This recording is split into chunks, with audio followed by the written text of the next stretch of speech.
यही चीज़ अगर हम VLOOKUP फंक्शन से करें तो भी कर सकते हैं, लेकिन VLOOKUP फंक्शन और इसमें एक छोटा सा अंतर ये है कि VLOOKUP फंक्शन जो है वो वैल्यू को फर्स्ट कॉलम में ही होनी चाहिए। यानी अगर आप कोई भी डेटा को सर्च करना चाहते हैं, अगर उस पर्टिकुलर वैल्यू के बारे में आप सर्च करना चाहते हैं तो VLOOKUP फंक्शन से करेंगे तो उसकी वैल्यू जो है वो फर्स्ट कॉलम में ही होनी चाहिए, क्योंकि वो जो है वो लेफ्ट से राइट की ओर सर्च करता है।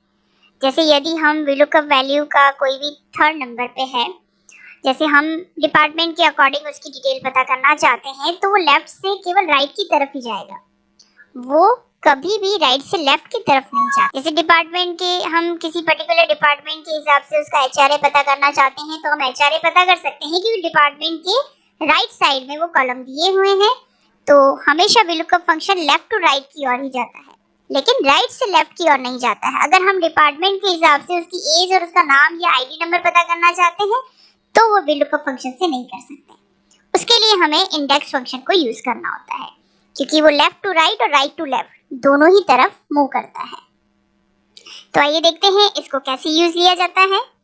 हमने यहाँ पे इंडेक्स फंक्शन का यहाँ पे सिंटैक्स लिखा हुआ है, आप इसको कैसे यूज करेंगे हम इस वीडियो में बताते हैं। देखिए, सबसे पहले आपको इक्वल्स टू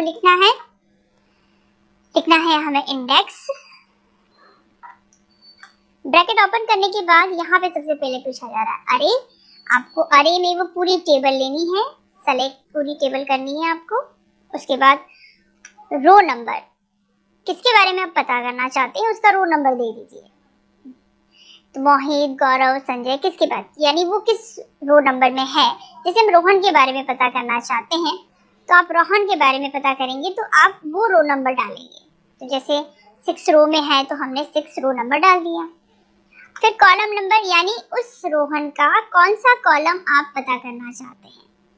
चाहे तो आप इसको राइट साइड में भी देख सकते हैं, चाहे तो आप इसको लेफ्ट में भी देख सकते हैं। हम पहले राइट साइड वाला देखते हैं। हम ये देखना चाहते हैं कि रोहन किस डिपार्टमेंट में काम करता है। तो डिपार्टमेंट वाला कॉलम नंबर आपको डालना है। डिपार्टमेंट का कॉलम नंबर है 4, डाल दिया, इसको क्लोज कर दिया, देन एंटर कर दिया। देखिए, रोहन जो है वो टेक्निकल डिपार्टमेंट में है, तो यहाँ पे रोहन का टेक्निकल डिपार्टमेंट आ जाता है। अब इसी को ही हम राइट से लेफ्ट की तरफ अगर चलते हैं तो क्या इंडेक्स फंक्शन यूज करेगा, तो हम यही आपको बताएंगे कि इंडेक्स फंक्शन में राइट टू लेफ्ट और लेफ्ट टू राइट दोनों ही तरफ वो वर्क करता है। अरे में हमें पूरा टेबल सेलेक्ट करना है, कॉमा लगाना है, रो दे देना, हमने रोहन का ही लिया 6 रो नंबर। उसके बाद कॉलम नंबर। अब देखिए, अभी हमें इसके राइट साइड में ना जाके लेफ्ट वाला, यानी हम इसका ID नंबर पता करना चाहते हैं। तो ID नंबर इसी के लेफ्ट साइड में है, तो हमें उसका कॉलम नंबर जो दे रखा है 1, हमने 1 दे दिया, क्लोज कर दिया, एंटर कर दिया। देखिए, इसका ID नंबर आ जाता है 1400। तो ये छोटा सा एक डिफरेंस है इंडेक्स और VLOOKUP फंक्शन में।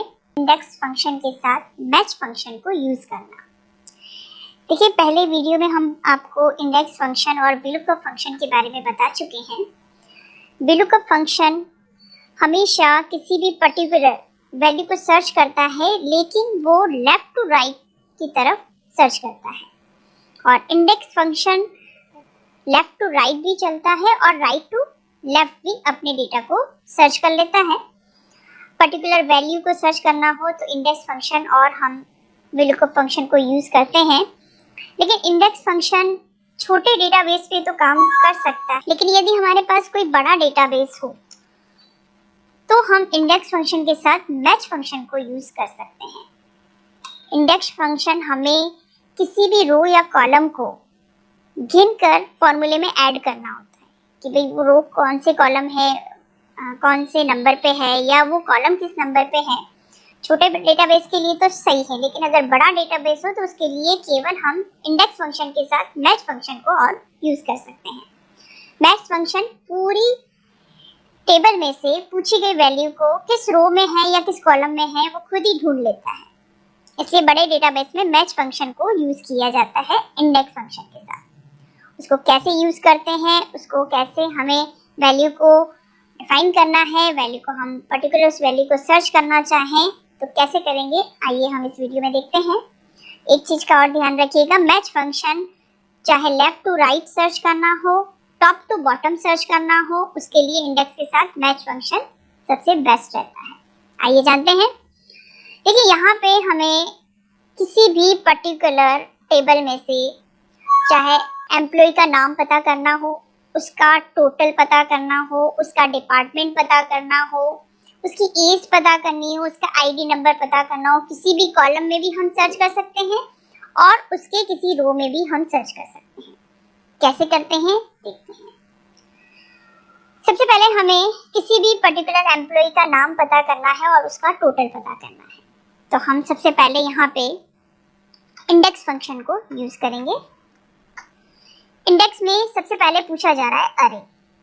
अरे में आपको सबसे पहले आपकी जो टेबल है उस टेबल को आप सेलेक्ट करें। अगर बहुत बड़ी टेबल होती है तो आपको सेलेक्ट करने का एक इजी मेथड और बताते हैं। यहाँ पे आप फर्स्ट सेल को सेलेक्ट करें और उसके बाद शिफ्ट के साथ लास्ट सेल को सेलेक्ट करें तो आपकी वो पूरी टेबल एक साथ सेलेक्ट हो जाती है।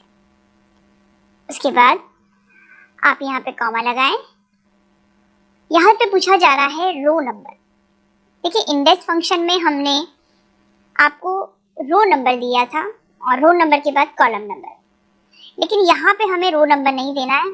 बड़ा डेटाबेस है तो हमें रो काउंट नहीं करने हैं, तो हम यहाँ पे मैच फंक्शन को यूज करेंगे। तो हमने यहाँ पे मैच फंक्शन को यूज किया। मैच फंक्शन के अंदर आपको दिया गया है लुकअप वैल्यू, यानी कौन सी वैल्यू आप सर्च करना चाहते हैं। टेबल में से किस वैल्यू का हम पता करना चाहते हैं, हम उसका नाम पता करना चाहते हैं। तो आप उसके नेम वाले कॉलम, जैसे अभी हमने यहाँ पे नेम नहीं लिखा हुआ है, हमने ये ब्लैंक सेल को सेलेक्ट कर लिया। उसके बाद लुकअप अरे, यानी ये वैल्यू आपकी कहाँ है। लुकअप अरे यानी हम वैल्यू कहाँ से पता करना चाहते हैं, तो उस रेंज को आपको सेलेक्ट करना है, यानी नेम वाले कॉलम को हमें सेलेक्ट करना है। हमने ये नेम वाले कॉलम को सेलेक्ट कर लिया। उसके बाद एग्जैक्ट मैच के लिए हम यहाँ पे 0 प्रेस करेंगे, इसका ब्रैकेट भी क्लोज कर देंगे। देखिए अगर हमें यहाँ पे अभी सिर्फ उस पर्टिकुलर रो में जहाँ पे उसका नाम दिया हुआ है वो सर्च करना है, तो हम यहाँ पे सर्च कर सकते हैं। वो बता देगा आपको कि इस पर्टिकुलर रो में आपका ये नाम दिया हुआ है। लेकिन अगर हम उसके साथ उसका कोई टोटल, उसका HRA या उसका कोई डिपार्टमेंट भी सर्च करना चाहते हैं, तो उसके लिए हमें इसमें एक मैच फंक्शन और यूज करना होगा। मैच फंक्शन एक बार में एक ही डायमेंशन का पता कर सकता है। तो आपने अगर यहाँ तक अपना फॉर्मूला कंप्लीट कर दिया है और अगेन आप उसमें से रो और कॉलम दोनों को एक साथ सर्च करना चाहते हैं, तो हम यहाँ पे एक मैच फंक्शन और यूज करेंगे। हमने मैच फंक्शन को लिया।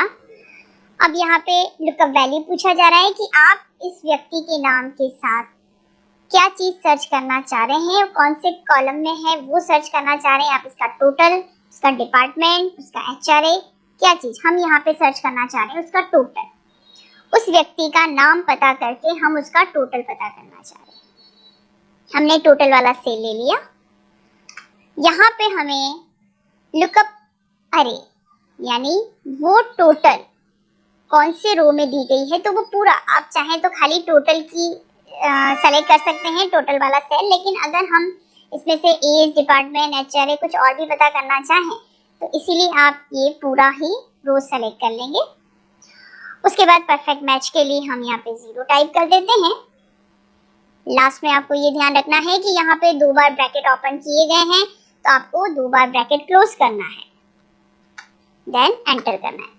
अभी देखो यहाँ पे आपको एरर दी जा रही है क्योंकि यहाँ पे कोई भी नाम नहीं दिया गया है। अगर हम यहाँ पे इस नाम वाली रेंज में से किसी एक पर्टिकुलर एम्प्लॉय का नाम ऐड कर देते हैं, हमने यहाँ पे ऐड किया रोहन, तो देखिए रोहन का यहाँ पे आपको टोटल पता चल जाता है। देखते हैं हम, ये है हमारा रोहन और यहाँ से अगर हम उसका टोटल पता करना चाहते हैं तो 8600 दे रखा है। अगर हम कोई नाम दूसरा लेना चाहते हैं, हम यहाँ पे पता करना चाहते हैं मोहन का, तो हमने नाम दिया मोहन, तो देखिए उसका भी टोटल यहाँ पे आ जाता है। ये उसका टोटल भी यहाँ पे आ गया है। अब हम चाहते हैं कि उसका टोटल नहीं, हम ये पता करना चाहते हैं अब कि मोहन का डिपार्टमेंट कौन सा है, तो टोटल वाली रेंज को हटा के हम यहाँ पे डिपार्टमेंट डाल देंगे। यहाँ पे हमने डिपार्टमेंट डाल दिया, तो देखिए मोहन जो है वो टेक्निकल डिपार्टमेंट में है, तो मोहन की डिटेल आ जाती है। हम उसकी एज भी पता करना चाहते हैं तो हम एज भी डाल देंगे, तो उसकी एज है 32 ईयर। देखिए अब अगर हम इसमें उसका कोई एचआरए पता करना चाहते हैं कि उसको 2018 में कितना एचआरए मिला है, तो हम यहाँ पे एचआरए 2018 ऐड कर देंगे। तो यहाँ पे देखिए 2018 में मोहन को इतना अमाउंट मिला था, तो वो पता चल जाता है। तो इंडेक्स के साथ मैच फंक्शन को यूज करते हुए हम रो और कॉलम की डिटेल का पता कर सकते हैं। किसी भी एक पर्टिकुलर वैल्यू को उस पूरी टेबल में जहां भी होगा वो आपको मैच फंक्शन के अकॉर्डिंग मिल जाएगा। तो मैच फंक्शन पढ़ने से पहले इंडेक्स और VLOOKUP फंक्शन को अच्छे से पता होना चाहिए कि वो कैसे वर्क करता है। उसके बाद आप इंडेक्स फंक्शन के साथ मैच फंक्शन को यूज करके देख सकते हैं। इनडायरेक्ट फार्मूला यानी कई सारे डायरेक्टली यूज किए जाते हैं, लेकिन इसका नाम है फॉर्मूले का इनडायरेक्ट। इसको कैसे यूज में लेते हैं ये हम देखते हैं आज के वीडियो में। यह फॉर्मूला किसी भी सेल रेफरेंस के आधार पर जिस सेल का रेफरेंस दिया गया है उस सेल में लिखी वैल्यू को शो कर देता है। और इस फॉर्मूले का महत्व किसी और फॉर्मूले के साथ ज्यादा है, यानी आप उसको किसी और के साथ जैसे सम, एवरेज, मीन, मैक्स किसी और फॉर्मूले के साथ अगर आप यूज करते हैं तो इस फॉर्मूले की वैल्यू काफी बढ़ जाती है। तो हम दोनों ही तरीके बताते हैं आपको, एक तो किसी सेल रेफरेंस के आधार पर उस वैल्यू को कैसे हम शो करें, और दूसरा उस फॉर्मूले को किसी दूसरे फॉर्मूले के साथ कैसे यूज किया जाता है। तो आइए जानते हैं। देखिए सबसे पहले हमारे पास ये एक जो टेबल बनी हुई है, हमें यहाँ पे किसी सेल रेफरेंस को देना है और ये चेक करना है कि उस सेल रेफरेंस पे क्या टैक्स या क्या नंबर लिखा हुआ है। हम जैसे फॉर्मूला यूज करते हैं इनडायरेक्ट, अब हम यहाँ से इनडायरेक्ट फॉर्मूला यूज करते हैं, ये हम यहीं से ले लेंगे। और रेफरेंस टेक्स्ट, रेफरेंस टेक्स्ट में आपको वो सेल डालना है। जैसे हमने ये वाला एक सेल ले लिया, अब इस सेल को रेफरेंस, अभी देखिए एरर आएगी, कारण ये कि इस सेल में कुछ नहीं है, हमने रेफरेंस दे देना है। जैसे यहाँ पे किसी भी सेल का हम रेफरेंस दे देते हैं, हमने D5 दे दिया, तो यहाँ पे हमने D5 दिया, तो यहाँ पे D5 में क्या वैल्यू है वो वैल्यू आपको शो कर दी। देखिए हम देखते हैं ये D, उसका कॉलम नंबर, और ये 5 यानी 26 जो था वो यहाँ पे रिटर्न कर दिया। किसी भी सेल का रेफरेंस हमें चाहिए, हम चाहते हैं F6 का रेफरेंस दे, तो हम F6 टाइप करेंगे। तो यहाँ पे F6 में यानी F6 सेल में क्या रेफरेंस दिया है, यानी क्या टैक्स लिखा हुआ है, क्या नंबर लिखा हुआ है, वो आपको यहाँ पे रिटर्न कर देता है। ये हमारा F की रेंज है और 6 ये देखिए 36। या हम यहाँ से कोई दूसरा सेल रेफरेंस लेते हैं, जैसे हम ये चाहते हैं कि A3 में क्या लिखा हुआ है, तो वो वैल्यू आपको A3 की रिटर्न कर देता है। तो ये तो सिर्फ उस सेल का रेफरेंस देना हुआ, लेकिन हम आपको इस वीडियो के माध्यम से ये भी बताना चाहते हैं कि इस इनडायरेक्ट फंक्शन को आप अगर किसी और फंक्शन के साथ यूज करते हैं तो उसका महत्व काफी बढ़ जाता है। देखिए कैसे करते हैं। सबसे पहले देखिए आप यहाँ पे इस पूरी रेंज को अगर हम चाहें तो रेफरेंस के रूप में ऐड कर सकते हैं। जैसे हम ये वाली रेंज ऐड करना चाहते हैं, तो यहाँ से इस रेंज को सेलेक्ट किया, यहाँ पे हमने इस पूरी कॉलम को रेफरेंस के रूप में सेट कर लिया। हमने यहाँ पे ये देखिए हमने ऐड कर दिया,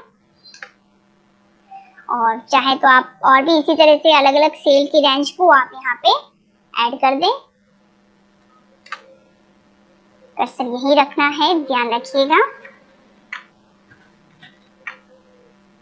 यहाँ रखिए और आप इसको ऐड कर दीजिए। ये इस तरह से आप अगर ऐड करके चलते हैं, उसके बाद हम इनडायरेक्ट फॉर्मूला किसी भी दूसरे फॉर्मूले के साथ, जैसे हम यहाँ पे चाहते हैं कि सम फॉर्मूला हम यूज करें, तो सम फॉर्मूला हम यूज करने के बाद यहाँ पे फॉर्मूले के साथ हम इनडायरेक्ट फॉर्मूला यूज करना है, तो हमें सम के अंदर इनडायरेक्ट फॉर्मूला यूज करना है। हमने इनडायरेक्ट लिखा, उसके बाद रेफरेंस, यही हमने रेफरेंस दे दिया, ये हमने रेफरेंस ले लिया। इसको क्लोज करना है लेकिन 2 बार, क्योंकि एक आपके पास यहाँ पे 2 ब्रैकेट ओपन किए हुए हैं, तो आपको 2 बार ब्रैकेट क्लोज करना है, एंटर करना है। अभी देखिए रेंज में 0 आ रहा है। हम यहाँ पे वो पूरी रेंज जो हमने यहाँ पे देखिए यहाँ पे जो हमने लिस्ट बनाई है, जो पूरे कॉलम की जो लिस्ट बनाई है वो हमें यहाँ पे अगर ऐड कर देते हैं तो देखिए क्या आपको रिजल्ट मिलता है। हम यहाँ पे आशीन की बनाते हैं तो ये देखिए आशीन की टोटल यहाँ पे आ जाती है, क्योंकि हमने फॉर्मूला लगाया है सम का, और सम के अंदर हमने इनडायरेक्ट फॉर्मूले को यूज किया है तो उसने डायरेक्टली उसकी टोटल बता दी है। इसी तरीके से आप अगर कोई और नाम लिखते हैं, फिरोज का नाम लिखते हैं, हमने यहाँ पे फिरोज का नाम लिखा और उसकी देखिए फिरोज की टोटल यहाँ पे आ गई। अब इसी तरीके से कोई भी फंक्शंस यूज करते हैं, जैसे हम कोई दूसरा फंक्शन यूज करना चाहें सम या एवरेज, हम चाहते हैं कि इसका एवरेज देखें तो हम यहाँ पे एवरेज का फॉर्मूला यूज करेंगे, और एवरेज फॉर्मूले के अंदर हम इनडायरेक्ट फॉर्मूला भी यूज करेंगे। रेफरेंस में हम यही रेफरेंस ले लेते हैं, इसको क्लोज कर देते हैं, डबल बार क्लोज करना है, एंटर कर देना है, तो यानी फिरोज का टोटल आपको एवरेज मिल जाता है। आप कोई नाम दूसरा लेंगे, जैसे हम चेतन का देखना चाहते हैं या बबलू का देखना चाहते हैं तो आप बबलू लिखेंगे और यहाँ पे उसका एवरेज निकाल दिया जाता है। कोई भी फॉर्मूला अगर हम यहाँ से देखिए चेंज कर देते हैं, हम यहाँ पे F2 प्रेस करके यही हम फॉर्मूला वापस ले लेते हैं और यहाँ पे एवरेज को हटा के हम मैक्स यूज करना चाहते हैं कि सबसे हाईएस्ट नंबर किसी स्टूडेंट के कितने हैं, तो बबलू के हाईएस्ट नंबर यहाँ पे बता दिए हैं कि हाईएस्ट नंबर 95 है। आप कोई भी गजेंद्र का देखना चाहते हैं तो गजेंद्र का देखिए हाईएस्ट नंबर 98 है। तो डायरेक्ट और इनडायरेक्ट जो है वो डायरेक्टली किसी भी सेल का एड्रेस देखना हो तो डायरेक्टली देख सकते हैं, लेकिन इनडायरेक्ट फॉर्मूला क्या काम करता है कि किसी सेल रेफरेंस के आधार पर वो उस सेल का रेफरेंस पता करके और उस वैल्यू को रिटर्न कर देता है, यानी उस सेल में क्या डेटा क्या वैल्यू दी गई है वो शो करता है। दूसरा उसका जो है किसी और फॉर्मूले के साथ कितना ज्यादा महत्व बढ़ सकता है, ये आपको हमने इस वीडियो में बताया है। तो आप इनडायरेक्ट फॉर्मूला को डायरेक्टली भी यूज कर सकते हैं और आप चाहें तो उसको किसी और फॉर्मूले के साथ भी यूज कर सकते हैं। कि अलग अलग शीट या फाइल के डेटा को एक ही शीट या एक नई फाइल में कंबाइन करना, यानी उन सारे अलग अलग शीट के डेटा को हमें एक ही शीट में लेना है और उसमें हम कोई फॉर्मूला यूज करना चाहते हैं तो भी कर सकते हैं। तो इसके लिए एक्सेल में डेटा मेनू में कंसोलिडेट एक फीचर दे रखा है। इस फीचर को यूज करते हुए हम अलग अलग शीट के डेटा को एक ही शीट में मर्ज कर देंगे। तो आइए देखते हैं इसको कैसे यूज किया जाता है। देखिए हमारे पास यहाँ पे 3 एग्जाम्पल दिए गए हैं, अलग अलग शीट में हमने लिए हैं। Result exam result first attempt, दूसरी शीट में एक एग्जाम रिजल्ट सेकंड अटैम्प्ट और थर्ड शीट में है थर्ड अटैम्प्ट।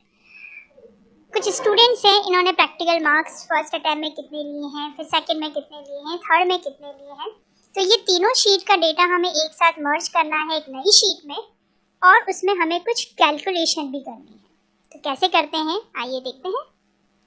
हम सबसे पहले नेक्स्ट शीट में जाएंगे, जहाँ पे आपको अपना वो तीनों शीट का डेटा मर्ज करना है, वहाँ पे अपना कर्सर रखें। उसके बाद डेटा मेनू में जाके कंसोलिडेट ऑप्शन में जाएंगे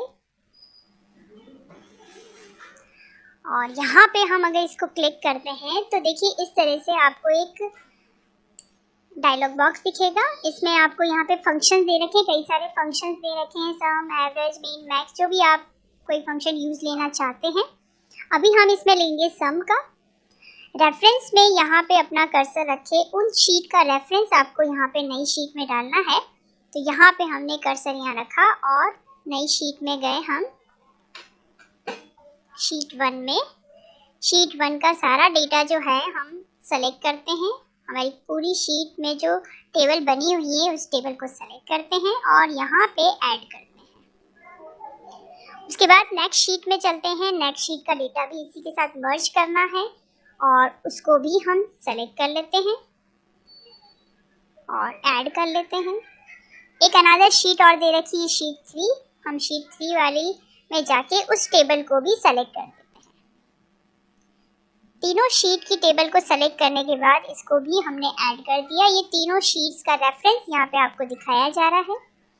नीचे कुछ ऑप्शंस और दे रखे हैं, जैसे यहाँ पे दे रखा है टॉप रो, यानी अगर आपको उसकी हेडिंग लेना है तो आप ले सकते हैं। तो इस ऑप्शन को हम अप्लाई करते हैं। लेफ्ट कॉलम, अगर लेफ्ट कॉलम जैसे नाम का बना हुआ है और अगर आप नेम वाले कॉलम को भी लेना चाहते हैं तो लेफ्ट कॉलम को यूज कर सकते हैं। और एक ऑप्शन और दे रखा है create link to source data. ये वाला ऑप्शन क्या है वो अभी हम देखते हैं। जैसे टॉप रो है, टॉप की हेडिंग लेने के लिए, लेफ्ट का डेटा लेने के लिए क्रिएट लिंक यानी उन शीट का लिंक बनाने के लिए ये ऑप्शन यूज लिया जाता है। पहले हम इसको स्किप करके हम आपको बताते हैं। जैसे हमने सिर्फ इसको अभी अप्लाई नहीं किया है, ओके किया है, तो देखिए हमारे सामने कुछ इस तरह से डेटा आया है। तीनों शीट के डेटा को उसने मर्ज कर दिया है और हमने फंक्शन यूज किया है सम का, तो तीनों शीट के डेटा को इसने मर्ज करके प्रैक्टिकली सारे डेटा को काउंट कर लिया है, थ्योरी के सारे मार्क्स काउंट कर लिए हैं और ग्रांड टोटल निकाल दिए। लेकिन हमें पिछले वाली शीट का कोई भी डेटा इसके साथ देखना हो, जैसे शीट 1 में यानी अटेम्प्ट फर्स्ट जो इसने दिया था उसमें कितने टोटल मार्क्स थे इसके प्रैक्टिकल और थ्योरी में और ग्रांड टोटल, तो वो हमें देखने के लिए यहाँ पे वो क्रिएट लिंक वाला ऑप्शन यूज करना पड़ेगा। जैसे हमारे पास ये जो टेबल सेलेक्ट है इसमें ये वाला ऑप्शन अगर हम यूज करते हैं create link to source data और ओके करते हैं, तो देखिए यहाँ पे आपको कुछ साइन दिखाई दे रहे हैं। इसका मतलब ये है कि आप इस पर क्लिक करते हैं तो आशिन के जो है आपका रिकॉर्ड पिछला भी दिख जाता है कि फर्स्ट अटेम्प्ट में उसने 25 मार्क्स लिए थे, थ्योरी में इतने थे, और फिर सेकंड अटेम्प्ट में इतने थे, फिर इतने मिले, टोटल इतने हो गए। और ग्रांड टोटल इसकी जो तीनों को मिलाकर, तीनों अटेम्प्ट में मिलाकर, जैसे असेसमेंट होते हैं, स्टूडेंट अलग अलग असेसमेंट देता है, तो अलग अलग असेसमेंट में उसने कितने लिए हैं, तो तीनों असेसमेंट के टोटल मिला के इतने हो गए हैं। तो टोटल आपके प्रैक्टिकल के मार्क्स इतने हो गए हैं, थ्योरी के मार्क्स इतने हो गए और ग्रांड टोटल इतने हो गए। तो किसी भी स्टूडेंट का आपको रिकॉर्ड पिछला भी देखना हो तो आप केवल इस साइन पे क्लिक करें तो उसका सारा रिकॉर्ड दिख जाता है कि उसने पीछे कौन सा रिकॉर्ड ऐड किया था, यानी उसके मार्क्स हर एक अटेम्प्ट में कितने थे और उसकी टोटल्स कितनी थी। तो इस तरह से कंसोलिडेट ऑप्शन को यूज करते हुए हम अलग अलग डेटा, अलग अलग शीट के डेटा या अलग अलग फाइल के डेटा को भी हम मर्ज कर सकते हैं। अगर आपके पास अभी ये शीट्स हैं, अगर आपके पास शीट ना होकर किसी फाइल, किसी और दूसरी अनदर फाइल में अगर कोई डेटा दिया हुआ है तो उसको भी आप इसी तरीके से मर्ज कर सकते हैं। तो इस तरह से कंसोलिडेट से हमने ये तीनों शीट के डेटा को एक नई शीट में मर्ज कर दिया है और उसमें फंक्शंस भी ऐड कर दिया है। आप सम, एवरेज, मीन, मैक्स कुछ भी दे सकते हैं। तो इस तरीके से हम इसको यूज करते हैं। ये एक्सेल में किसी भी शीट को प्रिंट देना हो तो प्रिंट कैसे दिया जाता है, ये आज के वीडियो में हम देखेंगे। एक्सेल में प्रिंट देना वर्ड जितना इजी नहीं है, लेकिन अगर इसको हम अच्छे से सेटिंग करके इसको करें तो इसका आपका जो डेटा है वो एक पर्टिकुलर शीट पे आपका डेटा ऐड हो जाता है और हम सारा प्रिंट ले सकते हैं। प्रिंट को हम व्यवस्थित कैसे करें वो जानते हैं।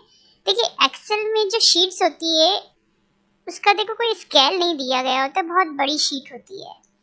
नंबर ऑफ पेजेस कितने हैं, कहाँ हैं, कैसे हैं, उसका प्रिंट कैसे लें, ये सारी चीज़ें जो है हमें थोड़ा सा परेशान करती है, क्योंकि बहुत सारी जब हमारे पास डिवाइड किए गए होते हैं अलग अलग पेजेस तो हमें आसानी रहती है कि उस पेज पे हमें प्रिंट लेना है। लेकिन यहाँ पे एक ही शीट में सारा वर्क किया हुआ है तो उसको कैसे हम प्रिंट में लें, तो उसके लिए प्रिंट की सेटिंग करना बहुत ज़रूरी है। देखिए ये अभी हमारा नॉर्मल पेज है, अगर नॉर्मल पेज पे भी हमें प्रिंट लेना है तो डॉटेड लाइन दिखाई दे रही है, इसका मतलब ये है कि पेज आपका यहाँ पे एक खत्म होता है। यहाँ पे कॉलम वाइज ये पेज यहाँ पे खत्म हो रहा है और रो वाइज यहाँ पे पेज खत्म हो रहा है। यानी नीचे अगर हम आते हैं तो आपको नीचे भी दिखाई देता है और कॉलम साइड भी दिखाई देता है। उसके लिए जैसे हमें इसको अगर पेजेस में कन्वर्ट करना है कि एक पेज हमें फेयरली दिखे कि ये एक पेज है, ये सेकंड पेज है, तो उसके लिए आप व्यू ऑप्शन में जाके पेज लेआउट का ऑप्शन ले सकते हैं। यहाँ पे देखिए आपको यहाँ नंबर ऑफ पेजेस यहाँ पे दिखाए जा रहे हैं कि इतने रो एक पेज पे रहेंगे और इतने कॉलम एक पेज पे रहेंगे, और ये सेकंड पेज आ गया। इस तरह से ये अलग अलग पेजेस जो है वो आपको कन्वर्ट दिखाई देते हैं। वो कहाँ पे दिखाई देंगे, पेज लेआउट में। देखिए अगर आप अपना मार्जिन सब सेट करना चाहते हैं और इसका पेज का स्केल सेट करना चाहते हैं तो पेज लेआउट में भी आप ये सारी सेटिंग कर सकते हैं।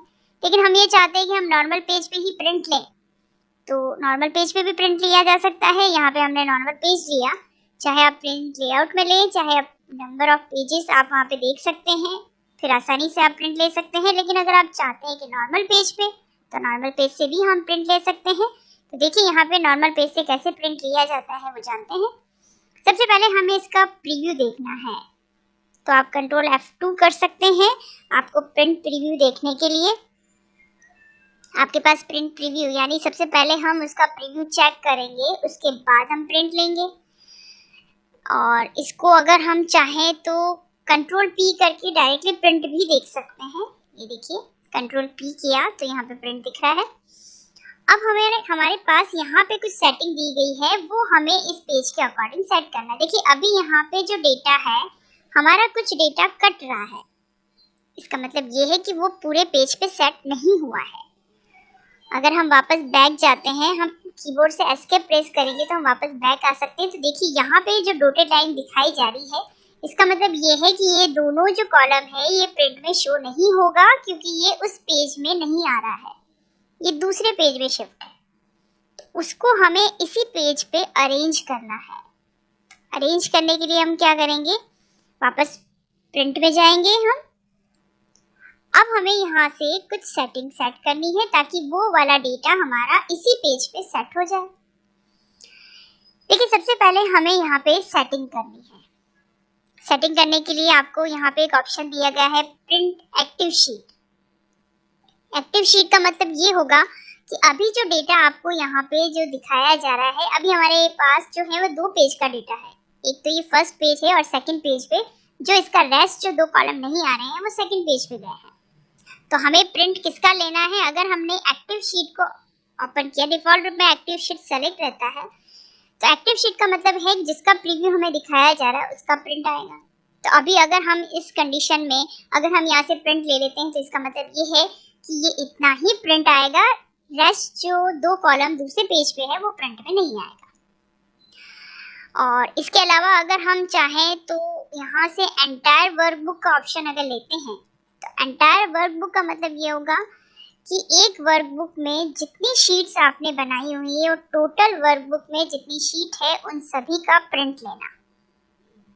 तो उसको भी हमें अरेंज करके लेना है, लेकिन आप कैसे लेंगे, उसके लिए एक ऑप्शन यहाँ पे दे रखा है, प्रिंट सिलेक्शन। प्रिंट सिलेक्शन वाला ऑप्शन तब लिया जाता है जब आपने प्रिंट में कोई पर्टिकुलर एरिया सेलेक्ट किया हुआ है।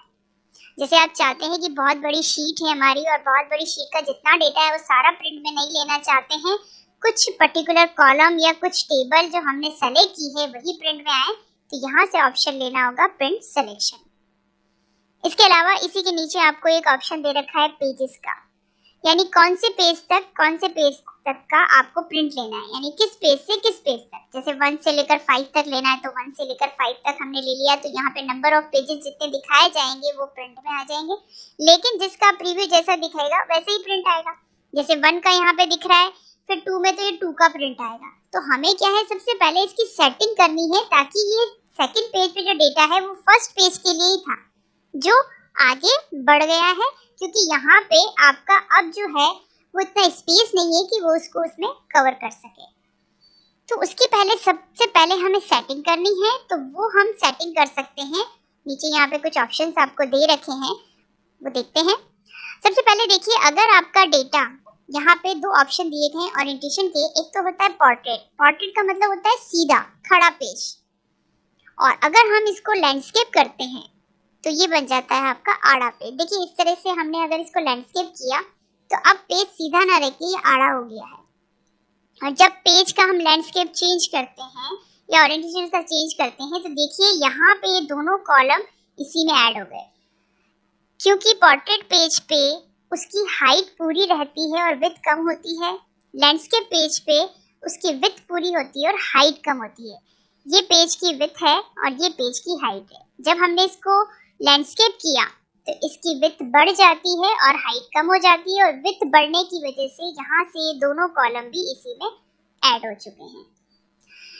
लेकिन अगर आप चाहते हैं कि मुझे पोर्ट्रेट पेज पे ही प्रिंट लेना है, तो अगर हम पोर्ट्रेट पेज पे लेंगे तो हम कोई दूसरी सेटिंग करेंगे, ताकि क्या है कि वो दोनों कॉलम इसी पे सेट हो जाए। यहाँ पे आपको मार्जिन दे रखा है, लेटर दे रखा है। देखिए लेटर और मार्जिन अगर आप यूज करते हैं, लेटर यानी पेज की साइज, प्रिंट में कौन से पेज यूज किए जा रहे हैं, यहाँ पे अलग अलग पेजेस के साइज दे रखे हैं। नॉर्मली लेटर या फिर A4 का यूज किया जाता है इस तरह से। देखिए A4 लेते ही यहाँ पे हमारे पास एक कॉलम और दूसरे पेज पे शिफ्ट हो गया है। तो हम चाहें तो इसको वापस लेटर भी कर सकते हैं। थोड़ा सा पेज का स्केल जो है वो लेटर और A4 में 19-20 का फर्क रहता है। आप ये दोनों ही ऑप्शन यूज कर सकते हैं। देखिए यहाँ पे हमने लेटर लेते ही हमारे पास जो एक कॉलम है वापस ऐड हो गया, लेकिन हमारे रेस्ट 2 कॉलम और भी इसी में ऐड करने हैं। हम इसका मार्जिन भी सेट कर सकते हैं। देखिए मार्जिन यहाँ पे नॉर्मल दे रखा है अभी, डिफॉल्ट मार्जिन। अगर हम इसको नैरो करते हैं, नैरो करने से क्या होगा, मार्जिन बहुत कम हो जाता है। देखिए यहाँ पे बहुत कम मार्जिन सेट हो जाता है। अब एक कॉलम तो इसमें सेट हो गया, लेकिन अभी भी एक कॉलम दूसरे पेज पे ही है। तो हम मार्जिन अगर सेट करते हैं तो मार्जिन के अकॉर्डिंग भी सेट किया जा सकता है, या कस्टम मार्जिन में जाके भी आप यहाँ से मार्जिन कम या ज्यादा कर सकते हैं। इसके अलावा एक ऑप्शन आपको यहाँ पे दे रखा है पेजेस का। पेजेस में यहाँ पे देखिए पोर्ट्रेट लैंडस्केप आपको यहाँ पे भी दिया गया है, आप यहाँ से भी सेट कर सकते हैं, चाहे आप यहाँ से सेट करें।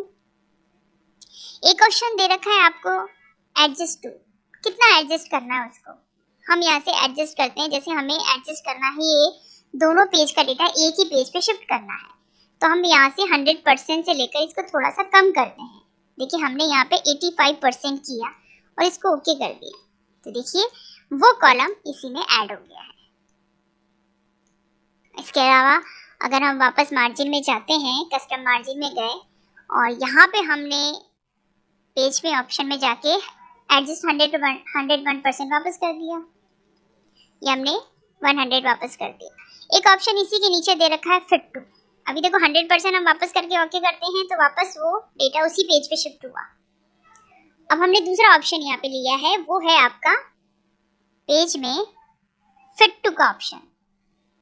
फिट टू के ऑप्शन में अगर आप अपने पेज पे 2 पेज का डेटा एक ही पेज पे शिफ्ट करना चाहते हैं, तो यहाँ से आपको फिट टू 1 पेज करना है, जैसे एक ही पेज पे वो सेट करने के लिए। हमने ओके किया इसको।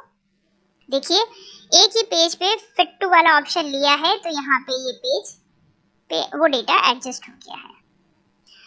उसके अलावा हम इसको वापस नॉर्मल में कर देते हैं। ये देखिए नॉर्मल पेज बन गया है, और इसका मार्जिन जो हमने यहाँ से लिया था फिट टू वाला ऑप्शन, वो भी हटा। देखिए फिट टू का मतलब यहाँ पे जितना आपको उसको एडजस्ट करना होगा उसको एडजस्ट करके यहाँ पे सारा डेटा अरेंज करेगा। अब इसने 78 अरेंज करके, फिट टू हमने जो ऑप्शन लिया था उसने 78% खुद ब खुद ले लिया है।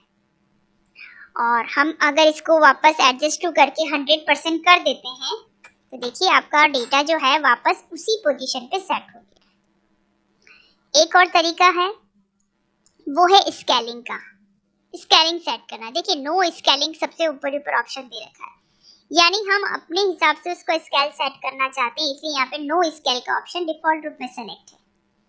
लेकिन अगर हम ये चाहते हैं कि fit sheet on 1 page, fit sheet on 1 page का मतलब ये होगा कि आपके पास 2 पेज या 3 पेज में जितने कॉलम बने हुए हैं या जितने आपके पास पेजेस में डेटा है वो सारा एक ही पेज में शिफ्ट करना है, तो वो अपना पेज सारा सेट करने के लिए फिट शीट ऑन 1 पेज वाला ऑप्शन चूज करते हैं। जैसे ही हमने वो ऑप्शन चूज किया, देखिए पूरा डेटा जो है आपका एक ही पेज पे शिफ्ट हो गया है। इसके अलावा इसमें एक ऑप्शन और, देखिए हम इसको नो स्केलिंग कर देते हैं। नो स्केलिंग का तो मतलब ये होता है कि जैसा पेज पे डेटा दिखाई दे रहा है एज इट इज वैसा के वैसा प्रिंट में लेना, कोई स्केलिंग सेट नहीं करना। उसके अलावा दूसरा ऑप्शन दे रखा है इसमें fit all column on 1 page. जितने कॉलम बने हुए हैं अलग अलग पेजेस पे, अलग अलग शीट्स पे, वो सारे एक ही पेज पे सेट हो जाए। तो fit all column on 1 page, तो इसमें जितने कॉलम बने हैं वो सारे एक ही पेज पे शिफ्ट हो गए हैं। यहाँ पे देखिए नंबर ऑफ पेजेस भी एक ही दिख रहा है, इसका मतलब ये है कि सारा हमारा एक ही पेज पे सेट हो गया है। इसके अलावा हम इसको वापस नो स्केलिंग करते हैं, ये नो स्केलिंग हो गया। और एक ऑप्शन और इसमें दे रखा है, वो है fit all row on 1 page. देखिए अभी तो हमारे पास पूरा पेज ब्लैंक है रो साइड में, इसका मतलब ये है कि हमारे पास रो साइड में कोई और डेटा नहीं है। अगर जैसे कॉलम दूसरे पेज पे शिफ्ट है, वैसे ही अगर रो भी कोई दूसरे पेज पे शिफ्ट होगी रो डाउन साइड में, तो उसको भी ये सेट कर लेगा एक ही पेज पे। तो उस समय हमें ये वाला ऑप्शन लेना होगा जब हमारे पास रोज ज्यादा है और हमारे एक पेज की रोज दूसरे पेज में भी शिफ्ट है। तो हम ये वाला ऑप्शन लेंगे, fit all rows on one page. तो ये वाले ऑप्शन लेने से सारे रोज जो हैं अलग अलग पेजेस पे, वो सारे एक ही पेज पे वो शिफ्ट कर देगा। तो यहाँ पे अलग अलग ऑप्शन जो दिए गए हैं उसके अकॉर्डिंग हम यहाँ से प्रिंट अपना चूज कर सकते हैं। अभी हमारे लिए जो बेस्ट ऑप्शन है वो है fit sheet on one page का, ताकि हमें वो सारा डेटा एक ही पेज पे लेना है। तो हमने सारा डेटा एक ही पेज पे ले लिया। फिर हम चलते हैं ऊपर यहाँ पे प्रिंटर ऑप्शन में। सबसे पहले हमें प्रिंटर अपना चूज करना है, तो यहाँ से हम प्रिंटर चूज करेंगे। तो यहाँ से हमने अपना डिफॉल्ट प्रिंटर चूज कर लिया है। फिर नंबर ऑफ कॉपीज कितनी है, यानी एक पेज की हमें कॉपीज कितनी निकालनी है, वो कॉपीज यहाँ से हम सेलेक्ट कर लेंगे। जो भी ऑप्शन आपने यहाँ से नीचे लिया है सेटिंग में से, उसके अकॉर्डिंग एक पेज की कॉपीज आपको कितनी बनानी है, 1 बनानी है, 2 बनानी है, 3 बनानी है, 4 बनानी है, जितनी बनानी है वो हम यहाँ से सेलेक्ट कर लेंगे। उसके बाद दे देंगे लास्ट में यहाँ से प्रिंट। और जब प्रिंट दे दिया जाता है तो जैसा आपने सेटिंग की है वैसा के वैसा आपको प्रिंट दिखाई देगा। तो ये था एक्सेल में प्रिंट देना। बहुत ही अच्छे तरीके से हम उसकी सेटिंग करके एक्सेल में प्रिंट दे सकते हैं। एक्सेल में आने वाली एरर, देखिए एक्सेल में कई बार क्या होता है कि जनरली हम कोई डेटा टाइप करते हैं, वो डेटा टाइप गलत हो गया है तो भी एरर बन जाती है, या हमने कोई वैल्यू गलत ऐड कर दी है तो भी एरर बनाई जा सकती है। इसके अलावा हम कोई भी मल्टीप्लिकेशन या डिवाइड किसी नंबर से करते हैं, 0 या 1 या ऐसा कुछ नंबर लेते हैं जहाँ पे डिजिट गलत ऐड कर दी गई है, तो भी आपको एरर दिखाई देगा। तो कुछ 5 तरह के एरर आपने एक्सेल में ऑलमोस्ट देखे होंगे। देखिए यहाँ पर कुछ 5 तरह के एरर हमने आपको बताए हुए हैं। ये एरर क्यों आती है, किस वजह से आती है, वो आज हम देखते हैं। देखिए यहाँ पे सबसे पहला है नेम एरर। नेम एरर का मतलब ये होता है, यह एरर तब आती है जब हमने फॉर्मूला की स्पेलिंग गलत लिखी हो, या वैसा ही कोई फॉर्मूला एक्सेल में नहीं हो और हमने वो टाइप कर दिया, तो एरर आपको बताएगा। तो 2 कंडीशन इसकी दी गई है। देखिए अगर हम यहाँ पे ये 2 नंबर हमारे पास दे रखे हैं 65 और 32, हम इसमें कोई भी फॉर्मूला यूज करते हैं, अगर हम इसको काउंट करना चाहते हैं तो हमने इक्वल टू लगा के सम का फॉर्मूला लिखा, ब्रैकेट ओपन किया, इन दोनों नंबर को हमने ले लिया और इसको क्लोज करके एंटर कर दिया। तो देखिए अभी तो यहाँ पे रिजल्ट आ जाता है क्योंकि हमने फॉर्मूला सही से टाइप किया था। लेकिन अगर हम फॉर्मूला की स्पेलिंग गलत कर देते, जैसे हमने सम की जगह एस से एम सैम लिख दिया और हमने इन दोनों नंबर को यहाँ से ले लिया, तो देखिए ये कुछ इस तरह से एरर आ जाती है। तो जहाँ पे भी नाम की स्पेलिंग गलत है तो वहाँ पे नेम का एरर दिया जाता है, या ऐसा कोई फॉर्मूला आपने यूज किया है जो एक्सेल में है ही नहीं, तो ये नेम वाला एरर आपको दिखाया जाएगा। इसके अलावा नेक्स्ट जो है वो दूसरा एरर वो है वैल्यू एरर। वैल्यू एरर तब आता है जब हम गलत वैल्यू ऐड कर देते हैं। गलत वैल्यू, जैसे यहाँ पे 3a लिखा हुआ है और यहाँ पे 2 लिखा हुआ है। अब यहाँ पे अगर दोनों जगह न्यूमेरिक वैल्यू नहीं है तो इसका मतलब ये इसको एरर दे देगा। कोई भी फॉर्मूला हम इसमें यूज करते हैं, जैसे हम इस नंबर के साथ मल्टीप्लिकेशन करते हैं इस दूसरे नंबर का, तो देखिए यहाँ पे वैल्यू एरर आ रही है। वैल्यू एरर आने का मतलब ये है कि यहाँ पे जो 2 है वो तो न्यूमेरिक है, लेकिन ये जो 3a है ये न्यूमेरिक नहीं है। इसका मतलब ये है कि अगर हमें कहीं पे ये वैल्यू वाला एरर दिखाई दे तो इसका मतलब ये है कि हमने कोई ना कोई गलत वैल्यू ऐड की हुई है, तो हम उसको करेक्शन कर सकते हैं। तो यहाँ पे 3a होने की वजह से यहाँ पे वैल्यू एरर आ गया है। इसके अलावा डिवीजन वैल्यू, डिवीजन अगर एरर आ जाता है तो वो किस कंडीशन में आता है उसके बारे में भी जान लेते हैं।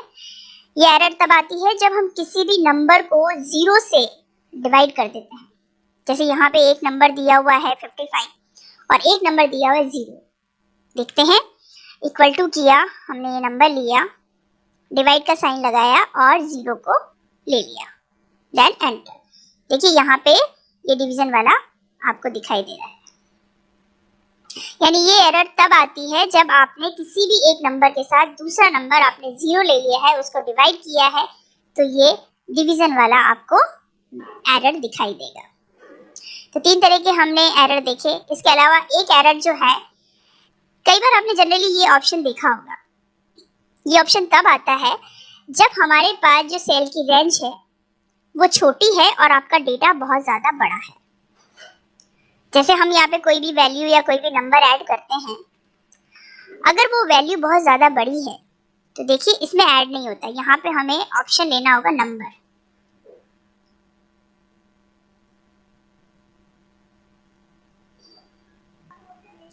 इसके अलावा एक एरर आपने जनरली कई बार ये देखी होगी। इस एरर का मतलब होता है कि हमारे पास जो सेल की रेंज है उसमें वो डेटा ऐड यानी फिक्स नहीं हो पा रहा है, तो ये वाली एरर यहाँ पे दिखाई देती है। यानी ये एरर तब आती है जब वैल्यू काफ़ी बड़ी होती है और उस सेल में फिट नहीं बैठ रही है, यानी डेटा बहुत बड़ा है और सेल की रेंज छोटी है। जैसे यहाँ पे हमने कोई भी नंबर डिजिट ऐड किए, ये देखिए हमने कुछ नंबर डिजिट ऐड किए, तो यहाँ पे ये इस तरह की एरर आपको दिखाई जाएगी। तो ये एरर जनरली आती है क्योंकि वो वैल्यू बहुत ज़्यादा बड़ी है, इसलिए ये एरर आपको दिखाई जाती है। एक एरर आती है रेफरेंस के लिए। रेफरेंस एरर तब आती है जब हम किसी दो सेल का रेफरेंस किसी फॉर्मूला में देते हैं और बाद में हम उस सेल में से एक सेल को डिलीट कर देते हैं, तो वो रेफरेंस एरर बताता है। देखिए कैसे, जैसे हमारे पास कुछ दो नंबर यहाँ पे दिए गए हैं और हम यहाँ पे कोई भी फार्मूला ऐड कर देते हैं, किसी भी टाइप का कोई भी फार्मूला, हमने एवरेज लिया, सम लिया, मिन, मैक्स जो भी लिया, हम सम ही लेते हैं और यहाँ पे हमने इन दोनों का रेफरेंस ले लिया, इसका भी लिया और इसका भी लिया, तो आंसर बता रहा है। लेकिन जब हम इस रेफरेंस को एक सेल के डेटा को हटा देते हैं, यानी हम इसको यहाँ से डिलीट कर देते हैं, ये हमने यहाँ से डिलीट कर दिया, तो देखिए यहाँ पे रेफरेंस ऐड हो गया। यानी रेफरेंस एरर यहाँ पे आ गई है क्योंकि एक सेल के साथ दूसरा रेफरेंस दिया गया था, वो दूसरा सेल रेफरेंस हमने हटा दिया है, डिलीट कर दिया है, तो यहाँ पे रेफरेंस दूसरा उसको नहीं मिलने की वजह से रेफरेंस एरर आ जाती है। तो इस तरह से अलग अलग आपको एरर दिखाई जाती है। जनरली आपने कई बार ये एरर देखी है। अब हम बात करते हैं इनको, अगर एरर को करेक्शन करना हो तो हमें ये तो पता चल गया है कि एरर किस वजह से आ रही है। जैसे यहाँ पे नेम एरर है, तो इसका मतलब ये है कि यहाँ पे नेम एरर आ चुकी है। तो नेम एरर है यानी यहाँ पे कहीं ना कहीं कोई नाम की स्पेलिंग की मिस्टेक है, यानी या तो आपने फार्मूला ऐड किया तो फार्मूले में मिस्टेक है। तो देखिए यहाँ पे हम उसको करेक्शन करना चाहें तो करेक्शन कर लेंगे, यहाँ पे हम SUM कर लेंगे, तो ये करेक्शन हो गया और वो एरर वहाँ से रिमूव हो गई। वैल्यू एरर है यानी कोई गलत वैल्यू ऐड की गई है, तो जैसे ही हम यहाँ पे क्लिक करेंगे तो आपको वैल्यू का पता चल जाएगा कि हाँ ये वैल्यू एरर है, तो इसका मतलब ये है कि कोई ना कोई वैल्यू गलत ऐड हुई है। तो हम यहाँ से गलत वैल्यू को हटा देंगे, हमने खाली एक को हटा दिया, खाली 3 लिख दिया, ये देखिए ये वैल्यू एरर हट गई है।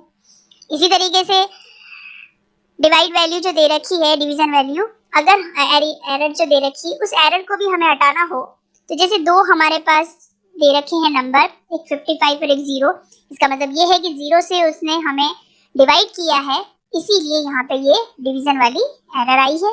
तो हम यहाँ पे कोई नंबर दूसरा ले लेते हैं, तो देखिए यहाँ पे करेक्शन हो गया है। इसी तरीके से ये जो एरर दी गई है, इसका मतलब ये है कि इस सेल में कोई डेटा छिपा हुआ है, यानी वो सेल में एडजस्ट नहीं हो रहा है। तो जैसे ही हम इसकी विड्थ को बढ़ाते हैं तो उसमें डेटा आपको शो होगा। इसका मतलब ये है कि ये वाला भी हम करेक्शन कर सकते हैं, इस वाली एरर को भी। रेफरेंस एरर है तो दो रेफरेंस अगर आपने हटा दिया है तो दोबारा दूसरा रेफरेंस वापस ऐड कर दीजिए, तो वापस रेफरेंस एरर भी रिमूव हो जाता है। तो इस तरीके से एक्सेल में कई सारे एरर दिए गए होते हैं, उन एरर को हम वापस करेक्शन करना चाहें, पहले हम उसकी पहचान कर लें, पहचान करने के बाद हम उनको वापस करेक्शन कर सकते हैं। इसके अलावा अगर हमें कई बार किसी एरर को छिपाना हो तो हम उसको छिपा सकते हैं। इफ एरर को यूज़ करते हुए हम आपको ये बताएंगे इफ एरर फार्मूले को यूज़ करना। देखिए जैसा नाम से ही पता चल रहा है, इफ एरर फार्मूला की सहायता से हम हर तरह के एरर को छिपा सकते हैं। एक्सेल में कई बार आई एरर को हम मैन्युअली हटा सकते हैं, पर कई बार इन्हें नहीं हटाया जा सकता। तो इफ एरर फंक्शन की सहायता से हम एक्सेल शीट में से एरर छिपा सकते हैं। तो इफ एरर को कैसे यूज़ किया जाता है तो आइए जानते हैं।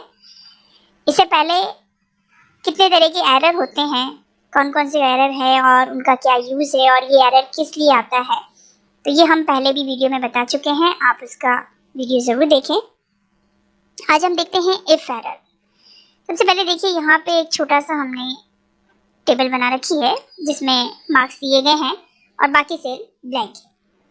अगर हम यहाँ पे कोई फार्मूला यूज़ करते हैं और जैसे हमने यहाँ पे सम का फार्मूला यूज़ किया या एवरेज यूज़ कर लेते हैं कि हमें इन स्टूडेंट के मार्क्स का एवरेज निकालना है, तो हमने यहाँ पे एवरेज ऐड कर लिया और यहाँ पे हमें जैसे हमारे पास जो नंबर दे रखे हैं उन नंबर को लिया, क्लोज किया, एंटर किया, यहाँ पे एवरेज निकाल दिया गया है। लेकिन हम इनको अगर ड्रैग करते हैं तो देखिए बाकी सेल में ये एरर दिखाई जा रही है। इसका मतलब ये है कि यहाँ पर सारे सेल जो है वो ब्लैंक है। जब हमने ड्रैग किया तो कैलकुलेशन के लिए उसके पास और कोई नंबर नहीं है, इसीलिए ये एरर आई है।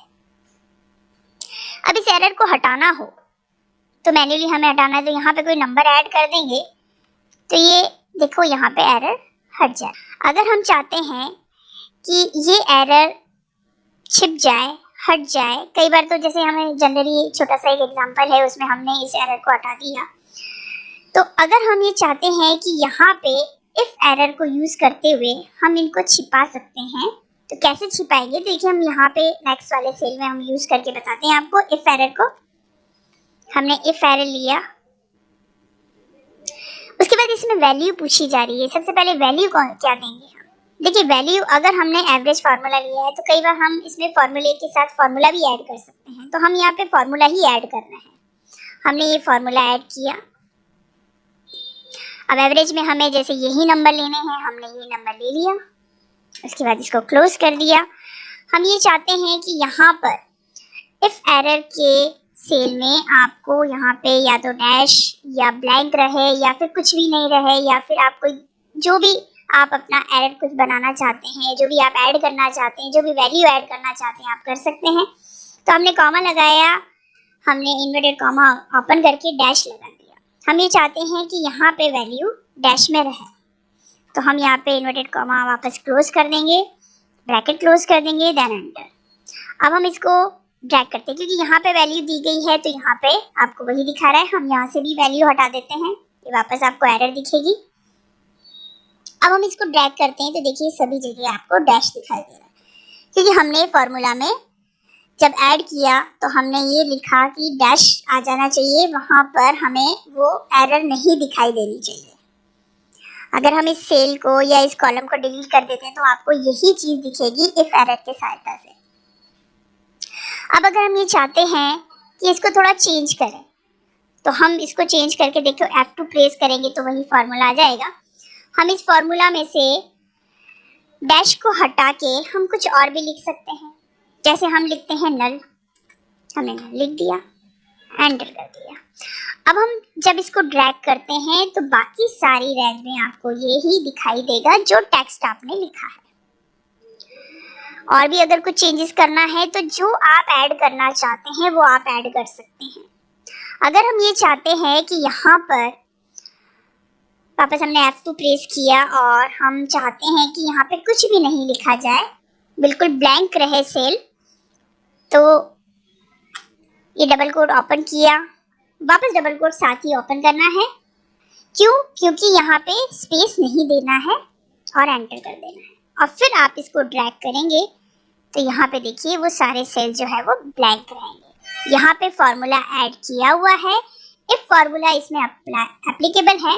अगर आप कोई वैल्यू कहीं पे ऐड करते हैं तो यहाँ पे वो नंबर ऐड हो जाता है और वो एरर यहाँ से डिलीट हो जाती है, यानी हट जाती है। किसी भी नंबर डिजिट को हम ऐड करेंगे तो जहाँ पे फार्मूला एप्लीकेबल होगा वहाँ पे बता देगा, क्योंकि यहाँ पे 2 नंबर है तो उसका एवरेज निकाल दिया है, लेकिन जहाँ पे नंबर नहीं है तो वहाँ पे ये डिवीजन का साइन यानी एरर दिखाई देगी। और इफ एरर से हमने यहाँ पे कोई भी किसी भी तरह की एरर ना आए उसके लिए हमने इसको ब्लैंक कर दिया है। इसी तरीके से एक और, जैसे हमारे पास वैल्यू एरर आती है, तो वैल्यू एरर को भी हमें हटाना हो तो कुछ इसी तरह से हटा सकते हैं। जैसे हमारे पास एक सेल में हमने कोई ए लिख दिया और दूसरे में हमने कोई नंबर लिख दिया। अब हम इसको कोई भी फार्मूला लगा के, जैसे हम इसको सम का फार्मूला लगा के इसको काउंट करना चाहते हैं। हमने ये दोनों नंबर ले लिए यानी दोनों सेल, और इसको क्लोज कर दिया, एंटर कर दिया। अभी तो देखिए इसमें यहाँ पे कैलकुलेशन हो गई, कारण ये है कि हमने फार्मूला लगाया है। लेकिन अगर हम इसको फार्मूला नहीं लगाते हैं और उसको सिंपल तरीके से ही ऐड करते हैं ये साइन लगा के, तो यहाँ पे ये वैल्यू एरर आ जाती है। इसका मतलब ये है कि एक सेल में आपके पास वैल्यू कंप्लीट नहीं है। अगर आप उस एरर को हटा के, यानी आप उस एरर को हटाना चाहते हैं, तो यहाँ पे हम टेक्स्ट की जगह कोई नंबर लिखेंगे तो यहाँ पे वो वैल्यू एरर जो है वो हट जाती है। लेकिन हम ये चाहते हैं कि हमारे पास जो वैल्यू एरर आई है वो वैल्यू एरर ना आए। उसके लिए हम यहाँ पे या तो ब्लैंक सेल रख दें या डैश लगा दें या कोई भी टेक्स्ट हम इसके साथ ऐड कर दें। तो उसके लिए क्या करेंगे, हम F2 प्रेस करेंगे। अब हमें यहाँ पर इफ फार्मूला को यूज करना है। हमने इफ फार्मूला यूज किया, इफ एरर, और वैल्यू हमने ये ली, प्लस का साइन लगाया, दूसरा लिया। उसके बाद हमें यहाँ पे डबल कोड ओपन करके इसमें हमें लेना है, जैसे हम लेना चाहते हैं इनवैलिड, ये इनवैलिड है, हमें शो करना है, तो हमने इनवैलिड लिख लिया और डबल कोड क्लोज कर दिया, ब्रैकेट क्लोज, देन एंटर। तो यहाँ पे देखिए इनवैलिड बता दिया। इसका मतलब ये है कि जो भी टेक्स्ट आप उस फार्मूले के साथ यूज करते हैं, इफ फार्मूले के साथ यानी इफ एरर के साथ, तो वही चीज आपको यहाँ पे दिखाई देगी। अगर आप उसको ब्लैंक रखना चाहते हैं तो ब्लैंक रख सकते हैं। आप अगर डैश यूज करना चाहते हैं डैश लिख सकते हैं। आप कोई भी टेक्स्ट इनवैलिड या नल कुछ भी लिखना चाहते हैं तो वो भी आप ऐड कर सकते हैं। तो इस तरह से इफ एरर को यूज करते हुए हम अपनी एरर को छिपा सकते, ताकि हमें वो उस टेबल में किसी भी तरह से वो एरर नहीं दिखाई देगी। उस जगह पे आपने जो भी टेक्स्ट ऐड किया है या तो वो दिखे या वहां पर ब्लैंक सेल दिखे। तो ये था इफ एरर का फंक्शन। एक्सेल में एक बिल फॉर्मेट कैसे बनाया जाता है, एक सिंपल सा हम बिल फॉर्मेट बना के दिखाते हैं आपको एक्सेल की एक शीट पे। तो आइए देखते हैं। देखिए सबसे पहले आपको अगर हेडिंग बनानी है तो हेडिंग बनाने के लिए आप